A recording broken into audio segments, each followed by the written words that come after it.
Chapati கள்ளிப்பழம் price detail நீங்கள் கேட்கும்போது இந்த மாதிரி ஒரு லிஸ்ட் அனுப்பிடுறேன். ப்ரைஸ் எவ்வளோ, எவ்வளோ நாளில் டெலிவரி ஆகும், நம்மளோட ப்ராசஸிங் டைம் எவ்வளோ, எந்த கொரியரில் போடுவோம், தமிழ்நாடாக இருந்தால் எத்தனை நாளில் டெலிவரி ஆகும், அதர் ஸ்டேட்டாக இருந்தால் எத்தனை நாளில் டெலிவரி ஆகும், என்னென்ன கொரியர்லாம் போடுவோம் அப்படின்ற லிஸ்ட்டும், அந்த சப்பாத்தி கள்ளிப்பழத்தை பற்றி ஏதாவது டவுட் இருந்தாலும் நீங்கள் இந்த லிங்க் மூலயமாவும் பார்த்துக்கலாம். சப்பாத்தி கள்ளிப்பழம் சம்மந்தப்பட்ட நிறைய வீடியோஸ் அதில் இருக்கும். ஸோ இந்த லிஸ்ட்லாம் அனுப்பிடுறேன். இந்த லிஸ்ட்லாம் பார்த்துட்டு அந்த லிஸ்ட்டில் இருக்கதை அப்படியே திரும்பி என்கிட்ட டவுட்டாகவே கேட்குறீங்க. அந்த லிஸ்ட்டை பார்க்குறீங்களா என்னன்னு தெரியல. அந்த லிஸ்ட்லேயே வந்து எல்லா டீட்டெயிலும் இருக்குது. சரிங்களா?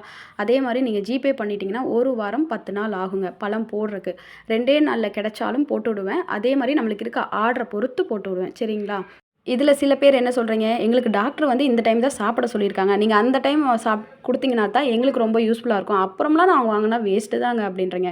உங்கள் அவசரத்துக்கு வந்து இது செட் ஆகாது. சரிங்களா? சப்பாத்தி கள்ளிப்பழம்ன்றது நார்மலான பழங்கள் பறிக்கிற மாதிரி இல்லை, ரொம்ப பயங்கரமானது.